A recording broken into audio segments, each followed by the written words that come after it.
Hello there, everybody, and welcome back to Dicing with Death. So, Qualnir, after setting fire to your wood and granite bonfire next to good old Granite's warehouse, you flee into the night, hearing screams, smell of smoke at your heels, and you return home for some impatient waiting. Where are you? You join Michelle in the parlor, or are you? Yes.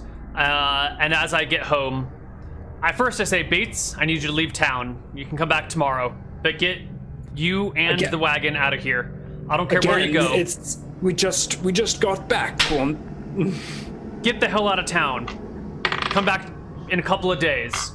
Shall I take Mbop? No, I need Mbop. Stay here, buddy. Michelle, get your spells ready.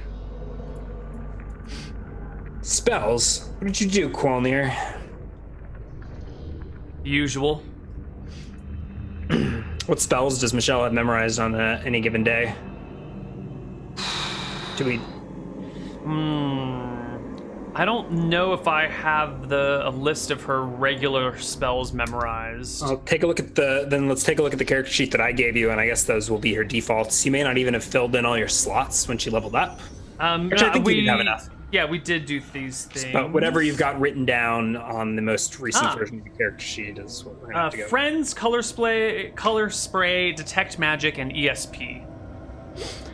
Friends, color spray, detect magic, and ESP. What do you think the chances are she uses ESP or Friends on a regular basis and will have cast it throughout the day?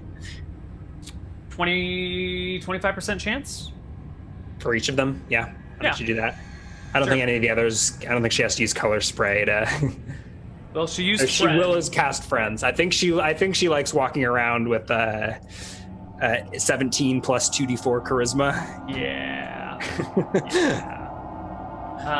And let's just see. I don't know if she would have more spells because I don't know if she's leveled. That might have actually been useful. A bunch of dwarves come bashing in your windows. Cast Friends. Have Michelle just talk them away. Yeah. Too bad. Nope, that's it. Those are the spells that she's got. Okay. What did you do, Qualnir? She stands up. We're running Granite out of town, and they're not gonna like the message we're sending. So they might be coming down, weapons in hand, to make a mess of things. You ready to defend the house? Mbop? Defend the house. Yeah. What did you do? Okay, Mbop comes. You need to go hang out by the well. If violence starts in and around this house, I want you to run to the Sunblade and, call the constables. Don't go to the Sunblade. Go call the constables. Bring them around. What's constables? Who's the Sunblade? Mbop, just go make yourself comfortable in the basement. Here, I hand him some, cudgel that's around, some blunt object nearby. I hand him Rat Cleaver. If anyone other than Michelle or I comes down to the basement, you know how to use a meat cleaver, Mbop. You make short work of them. And don't hold back. You've never killed someone before, it's gonna be hard, but you can do it.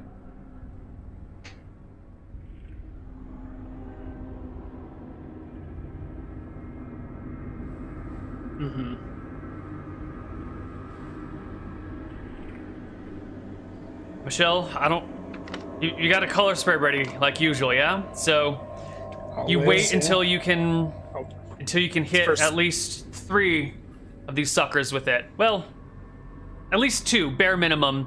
Hopefully 3 or more. I'm gonna put you. Let's take a look at the home.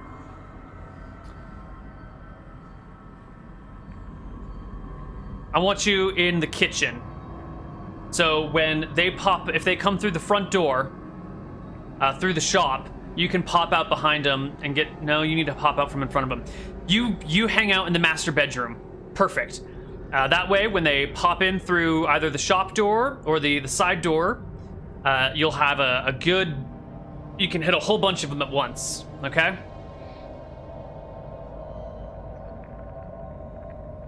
Michelle. Okay.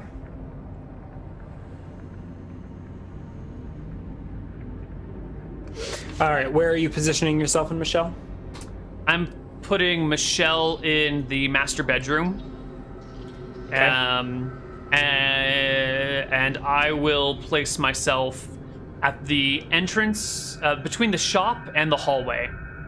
It's like in the doorway of the shop. So I can, if someone comes in through the front of the shop, I can hear it and see it. And if someone comes in through the staircase, through the door near the staircase, I'll be able to hear them coming in through the side door.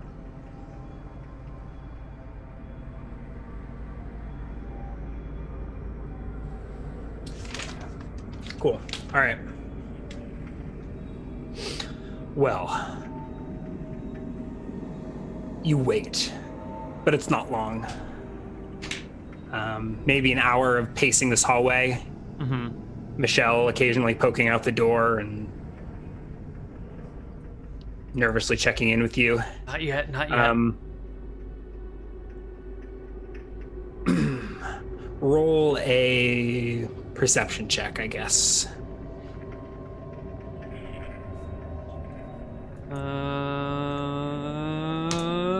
22, just barely. Eking it out. Yeah, you, I think maybe the door to the,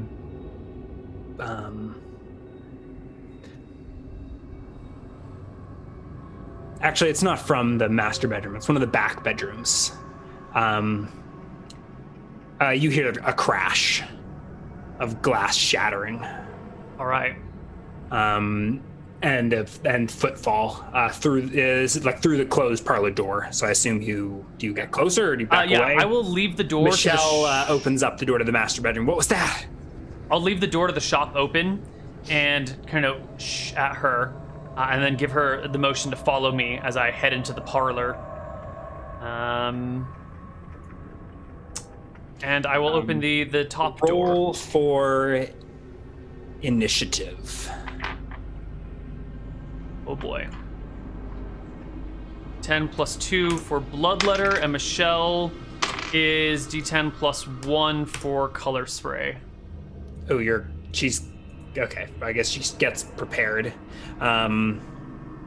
You enter the parlor before anyone else has a chance. You have to open the door. I assume that's all right. Yep. You open the door to the parlor, step in. All three other doors are closed. There's 2 guest rooms, your library. The crash came from one of these, but you can't, with all the closed doors. I'm going to go to the northern guest room. Okay. You approach the door. What's your play here? You going for a sword, or are you... Sword in one hand, a Bloodletter in the other, and I'll use the Bloodletter hand to open the door. Mm-hmm. And, begin the slaughter. Okay, so you approach the top guest bedroom. You enter. You pick the wrong door. You enter an empty bedroom. Windows still intact, but you hear heavy footfall of many many stout feet through the wall. Your house is made of stone, isn't it? Mm-hmm. So it's just sort of echoing oddly through the wooden doors. But you're in an empty room. What does Michelle do? So I think I want to send Michelle to the northeast corner of the parlor. Okay, and she's like preparing to cast the spell. Yeah, like she's got her sand in one hand. I mean, so what do you tell the nervous Michelle as you? If you see 2 dwarves, hit them both with a color spray. You can get more than 2, go for it. But if all you can get is 2, that's fine. And then load your crossbow. All right. You whisper this. Yeah, it's a loud whisper, you know. I'm hoping it won't carry through the doors, but I don't really know what I'm dealing with here. All right.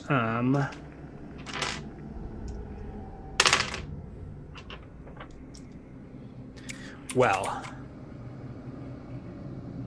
around initiative 9, like, I don't know, 13 or something. So late into that round, the door bursts open. Which door? To the second bedroom, the other guest bedroom. And Michelle sees several angry dwarves with hammers bursting out. And I think instinctively goes to set off her color spray. I guess what I'm let's looking for that. All right, I don't know how many she hits, but they get no saves if they're below a certain level. Is that how this goes?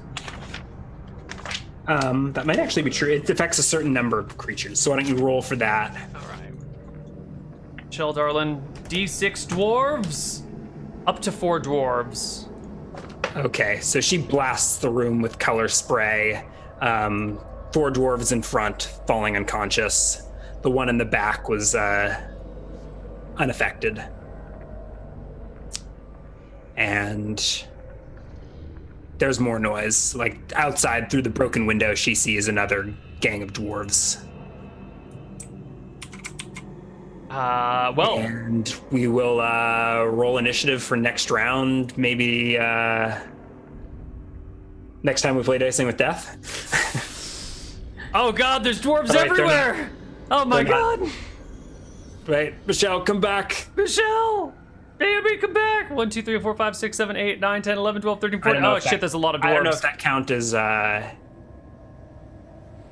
accurate, but it's good enough for me. Here. Good enough for you. Did she move? I don't. She might. Yeah, I shouldn't move her. I think we're in the interest of time. We're gonna wrap the session up here. I guess we don't need to deal with experience. It's kind of awkwardly early, but yeah, it'll work. It'll work. It'll be fine. It'll be fine, guys. It'll be fine. Stick around, though. I mean, maybe we'll go to a break. And what do you want to do? How we? So in about 40 minutes, we're gonna be doing a one shot with Kira Corelli. Oh God, I hope I'm pronouncing that name right. Who is gonna be? She's one of the other contestants in Stream On. And she's going to be doing some D&D with me. We're going to be doing a one-on-one session, very similar to Dicing with Death, but not Dicing with Death. I think this is her first time playing D&D. So if you want to stick around for that, it's going to be fun. And we're going to do a few hours here on my channel. Then we're going to flip over to her channel as well. And this is all in the name of Stream On, camaraderie, and teamwork, and getting to know other humans. Sweet. So, yeah, that was a nice little session. We'll play some battle dwarves on the next time we get a chance to play. But if you're watching live, stick around. You'll probably be making some characters. Yeah, that's playing some D&D. Exactly. That's what you do here, isn't it? Mm-hmm. That's all we do. Thank you to Brian for being our DM. I know you're busy. It's the end of your school year, and you got papers to grade and papers to write. Not the year, just the quarter, but both. Yep. Thank you for taking time out of your very busy schedule to help us murder some dwarves. Yeah, bummer we didn't have a frofro, but at least we were able to. Yeah, it'll be fine. We'll get catch up on some Dicing with Death. We'll get some frofro next week. It'll be delicious. Sweet. Anything we want to do? Are you going to take like a half-hour break before? I don't know. I'll probably turn on the other overlays. If you want to hang out and chat, that's fine. But if you're busy, you can bounce.